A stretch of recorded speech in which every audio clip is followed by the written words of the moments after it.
I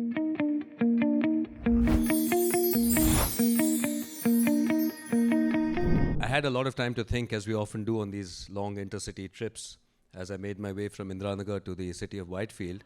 And as I was thinking about life, I was also looking out, and as I often think about, it often comes to me that, you see the dogs, the cats, the birds, you consider the 7, 8 million species of animals on this planet, and you realize that we are the only species that is having these difficult existential questions. You look out at people and you consider yourself, and we're asking these questions of ourselves. Why am I doing what I'm doing? Why am I going to work? What is this about? What is happiness?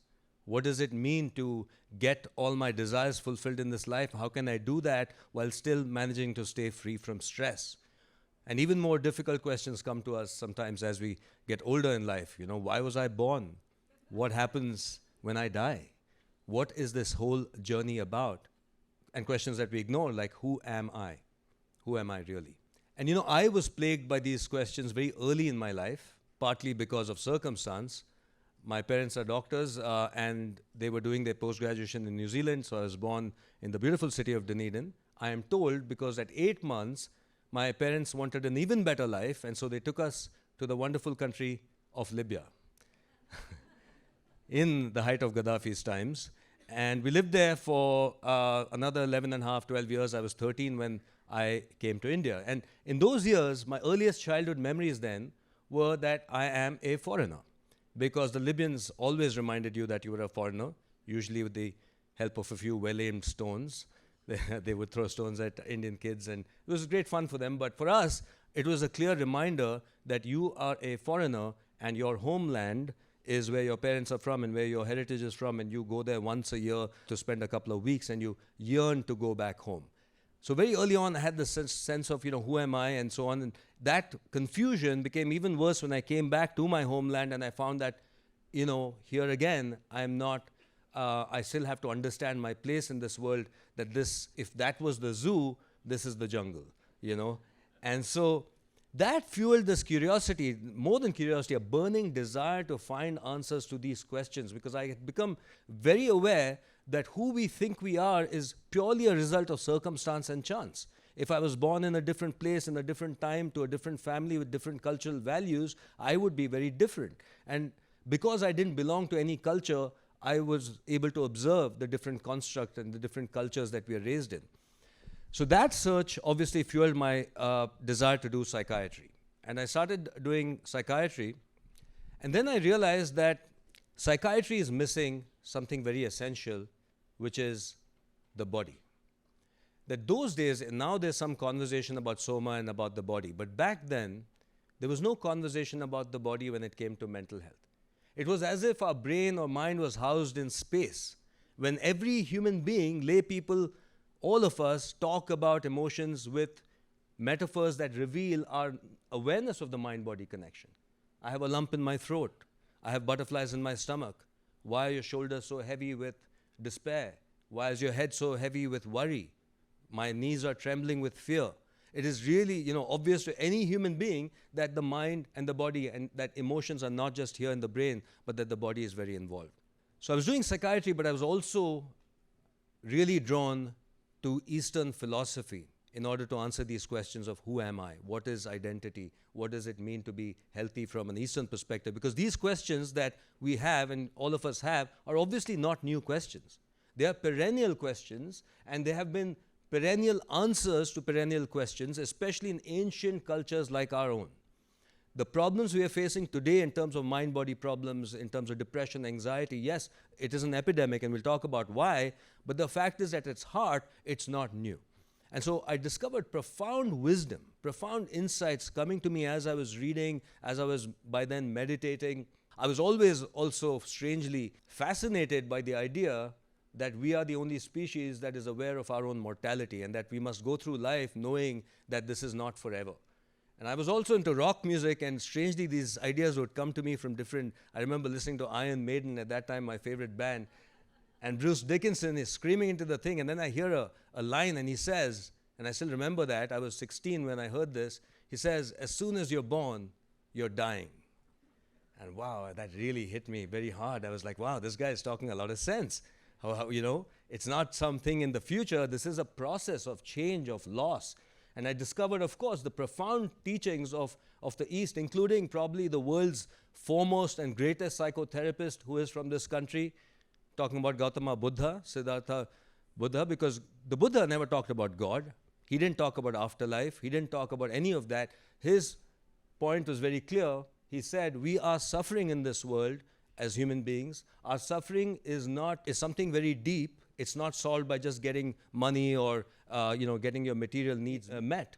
There is something existentially problematic for the human being because change and loss and all of this is a part of life. How do I find happiness? He studied that and he came out with great insights that are perennial insights that to this day apply to our lives. And they've been lost, by the way, much of that has been lost in mainstream Western psychiatry and psychology. After 2 months of psychiatry here, I went to the UK and I was working in psychiatry there. And by then I was very clear that A, there's a lot missing in the field of modern psychiatry, Western psychiatry and Western medicine. They do not understand and they do not know the wealth of knowledge and information that is in the East because we've been colonized, because they taught us English, because they look down on what they see as native cultures, to the extent that the textbooks are talking about people like Freud, Jung, etc., when thousands of years before them, there were these profound insights. And this was in the late 90s, mind you, so there was no mindfulness meditation going on in the West. They had not yet appropriated it and made it a multi-billion-dollar enterprise, okay? So at that point, it was still kind of new. I started integrating that early on in my practice, but in terms of my training, I was really upset that I had to stay with psychiatry and I could not do internal medicine. Now, after MBBS, as doctors, we have to make a choice. Either you do internal medicine, which is medicine which includes all the subspecialties of cardiology, endocrinology, nephrology, etc., or you do surgery, or very few eccentric people do psychiatry, okay? So it's strange. We were considered very strange back then. We still are, but back then, let me tell you, the stigma extended not just to those who were suffering from mental issues, but people who were working in the profession. My parents urged me. They said, son, do not throw away your medical degree. My mother appealed to my better senses. She said, son, when you go to parties, everyone will run away from you. I said, that happens already, and that's nothing to do with my degree, but anyway. So you had to choose, and I didn't like that, but fortunately, I discovered a training program, 16 residency programs in the United States, where they combined internal medicine, which is in a completely different silo, and psychiatry. So instead of doing 4 years of psychiatry and 3 years of internal medicine, it was compressed into an intense 5-year residency. It was a very intense program. We alternated between working in internal medicine on the ICU, on the medical floors, and doing psychiatry. So that helped me bring my interest in mind-body medicine closer. I was starting to learn. And I also did what we call psychosomatic medicine, which is the interface. But here's what I discovered.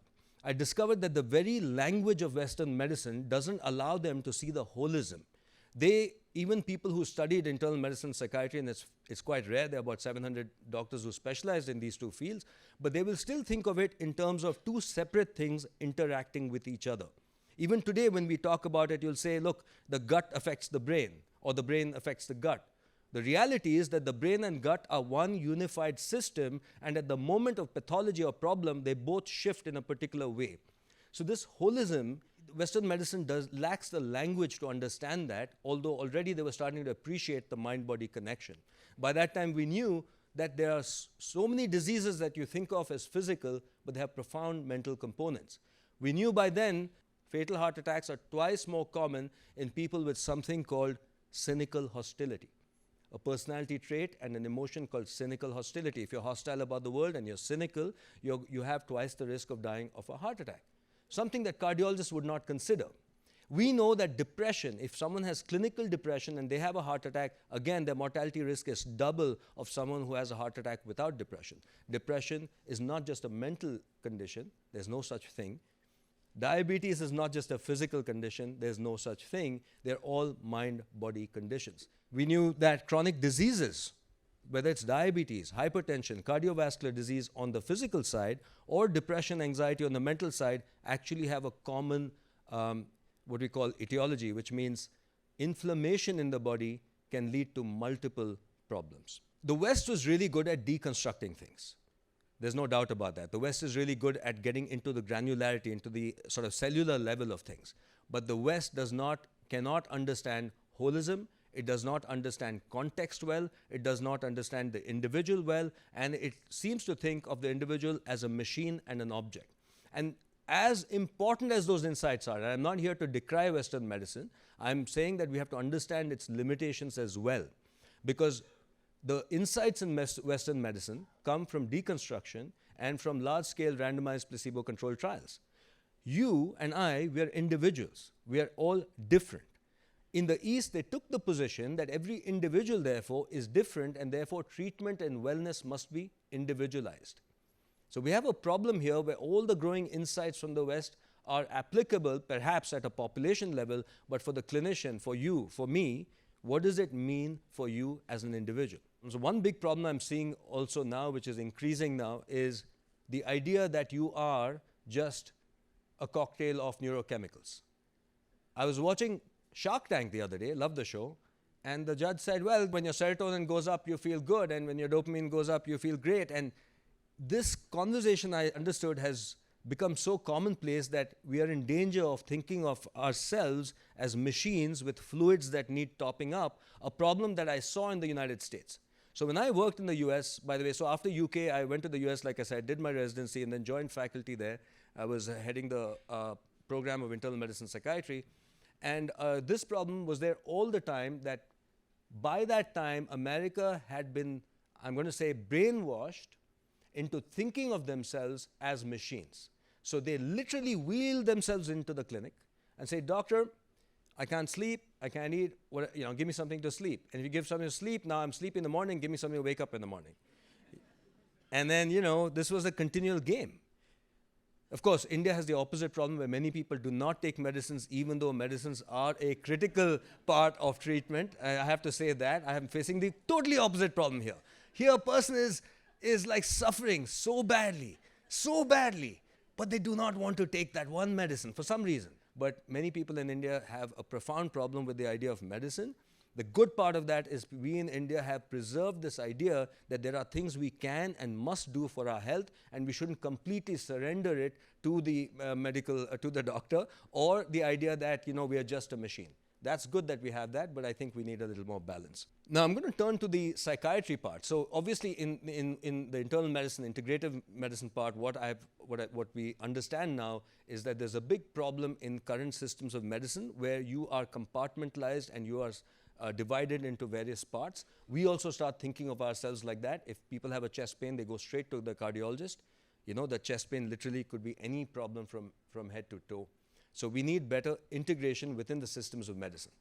But my bigger interest was, as I said, these profound existential questions and how to help both people who are suffering from depression, anxiety, as well as to use these insights for transformation to achieve one's highest potential. Now, the problem with Western therapy, as I saw, and as I was beginning to see then before I left and came back to India, was that Western therapy and Western psychiatry was useful, except several significant problems. One was this reductionism problem, which I've just talked about, the idea that you're just neurochemicals.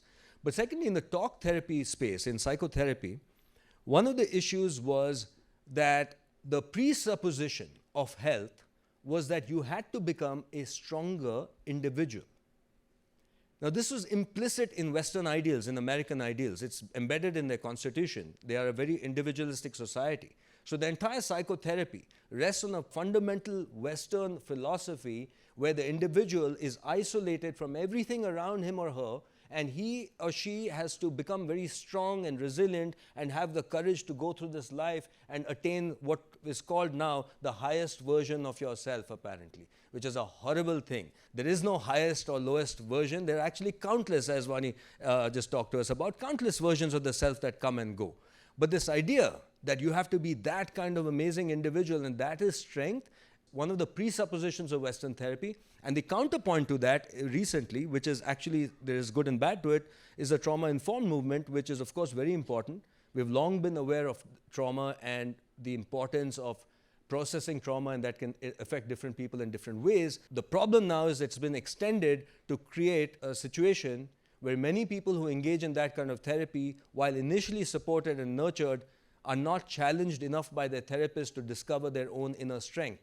And it often creates, and I was seeing it years ago in the US and starting in India, and it's global, it starts the therapy that is intended to help the individual ends up creating fragility, entitlement, and not able to take on the biggest problems of life, which is more than the problem that brought that person to the therapist in the first place. We don't want to create a generation or a nation or a society of fragile, entitled people. That kind of therapy just will not work. It's not working in the United States. It will not work for the world. It will not work for India. And now I'm alarmed because now that our awareness has increased in this country, I'm alarmed because a lot of young therapists and our society, they're hearing ideas about happiness, about strength, and about what it means to be happy and strong from the West. And that is a very dangerous trend. They cannot be the thought leaders on happiness. Can we all agree that the West cannot be thought leaders of happiness? That society is broken, it's toxic, the homicide, suicide rates are at an all-time high. A therapy that comes from that thought process is clearly not right for them, and it's certainly not right for us. And by the way, for thousands of years we've been talking about these fundamental questions and answering these questions. And so therefore, what we need in psychotherapy in this country actually and globally is integration of profound insights from the East. And one of the key points there is that you are not this isolated individual who is constantly a threat in a vast, unfriendly universe, and that you have to be strong, and that life is a battle that has to be won. We live increasingly as if life is a project that will give us happiness somewhere, sometime, someday. And we all know, though, that that is not true, but we keep pursuing different things in order to find happiness. And everything from social media to advertising is engineered to cause feelings of deficiency, and it actually helps in some ways in terms of productivity, in terms of people aspiring for more, working hard. But it definitely decreases your sense of this inner sense of peace and completion. The sense of happiness, the sense that you are okay, the sense that, I'm okay just the way I am, should be a birthright.